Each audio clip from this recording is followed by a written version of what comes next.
Hello bachcho, let's read the question. The question is a fixed wedge with both surface inclined at 45 degree to the horizontal as shown in the figure.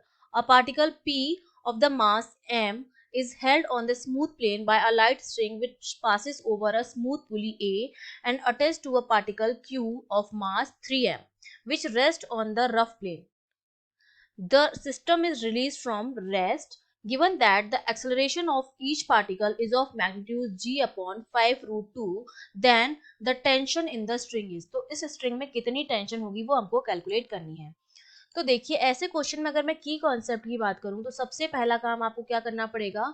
अगर string दे रखी है, particle का system दे रखा है, तो सबसे पहला काम होगा FBD, फ्री बॉडी डायग्राम, जिसमें हम क्या करते हैं, जो पार्टिकल्स होते हैं, बॉडीज जो होती हैं, उन पर हम क्या लगाते हैं, जितने भी फोर्सेस लग रहे होते हैं वो हम फोर्सेस लगाते हैं और उसके बाद उन फोर्सेस को हम क्या करते हैं, बैलेंस करते हैं और फिर हम लगाते हैं उस पर नेट फोर्स निकालते हैं. और नेट फोर्स कैसे निकालेंगे, by using Newton's second law, जो क्या कहता है F इक्वल्स टू m. तो ये हो गया इसका की कॉन्सेप्ट. अब देखिए ये वाला जो पार्टिकल है वो मेरा है m मास का, ये 3m मास का, ये रफ सरफेस पर है, तो इसका मतलब इस पार्टिकल और इस इंक्लाइंड प्लेन के बीच में क्या होगा, फ्रिक्शन होगा. जहां पर रफ होता है सरफेस वहां पर होता है फ्रिक्शन, और फ्रिक्शन लगता है, अपोज करता है मोशन का बेसिकली. ठीक है, तो मोशन के अपोजिट डायरेक्शन में लगेगा, है ना. अब ये वाला मास ज्यादा है तो ये इस तरफ एक्सेलरेट होगा इस डायरेक्शन में, और तो ये किसकी तरफ जाएगा, ऊपर की तरफ जाएगा ए से. और उस ए की वैल्यू जो हमें गिवन है कितनी है, g अपॉन 5 रूट 2. अब देखिए अगर मैं इन पर फोर्सेस लगाऊं तो इसका जो वेट होगा वो लगेगा नीचे की तरफ mg. अब इसके दो कंपोनेंट होंगे, एक तो mg cos थीटा होगा और एक mg sin थीटा होगा. तो ये तो हमारा हो गया mg sin थीटा, और cos थीटा जो आ जाएगा वो नीचे की तरफ आ जाएगा. ठीक है, ये हो जाएगा mg cos थीटा वाला.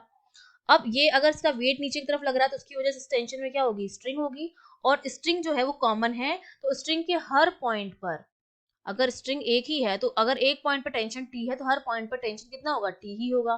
तो इसकी वजह से इस स्ट्रिंग में जो टेंशन आएगा वो भी कितना आएगा, T आएगा. अब ये वाला जो पार्टिकल है 3m का है, तो इसका भी वेट किसकी तरफ लगेगा, नीचे की तरफ इसका वेट लगेगा mg. अब इसके भी हम क्या करेंगे, दो कंपोनेंट कर देंगे, तो एक तो इधर आएगा mg sin थीटा और एक हो जाएगा आपका cos थीटा वाला. ठीक है, जो हमारा इस तरफ आ जाएगा cos थीटा वाला. और यहाँ पर हमारी इंक्लाइन जो है वो रफ है, तो एक फ्रिक्शन फोर्स लगेगा जो कि अपोजिट डायरेक्शन में लगेगा. तो ये एक्सेलरेट हो रहा है इस डायरेक्शन में, तो जो फ्रिक्शन फोर्स होगा वो इस डायरेक्शन में लगेगा. ये हमारा स्मॉल f हो गया जो कि हमारा फ्रिक्शन फोर्स हो गया. अब ये ब्लॉक जो सरफेस है वो उस पर क्या लगाएगा, एक नॉर्मल रिएक्शन भी लगाएगा. तो यहाँ पर हमारा क्या हो जाएगा, नॉर्मल रिएक्शन हो जाएगा. और यहाँ पर ये वाला था mg cos थीटा. तो ये हमने अब क्या बना दिया है, उस दोनों पार्टिकल्स पर जो भी टोटल फोर्सेस लग रहे हैं वो हमने सारे लिख दिए हैं. उसका वेट लग रहा है mg, उसके दो कंपोनेंट ले लिए. उस पर टेंशन लग रही है स्ट्रिंग पर, दोनों पर हमने टेंशन लगा दी है. फ्रिक्शन फोर्स लग रहा है 3m वाले पार्टिकल पर क्योंकि सरफेस फ्री रफ है, वो भी हमने लगा दिया है. नॉर्मल रिएक्शन लग रहा है वो भी हमने लगा दिया है. तो सारे फोर्सेस हमने अब लगा दिए हैं.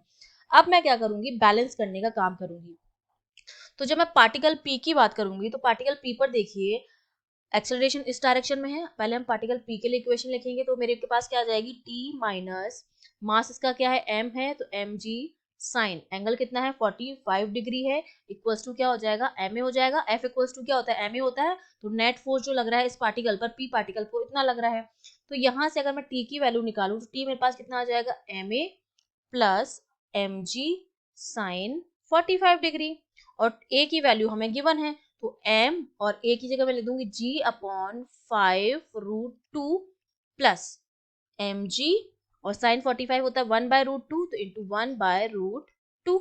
तो जब मैं इसको सॉल्व करूंगी तो टेंशन जो आएगी मेरे पास वो आ जाती है 6 mg अपॉन 5 रूट 2. तो ये मेरे पास क्या आ गई है, टेंशन आ गई उस स्ट्रिंग में, और यही हमें कैलकुलेट करनी थी. That means B option is correct. I hope you understood well. All the best.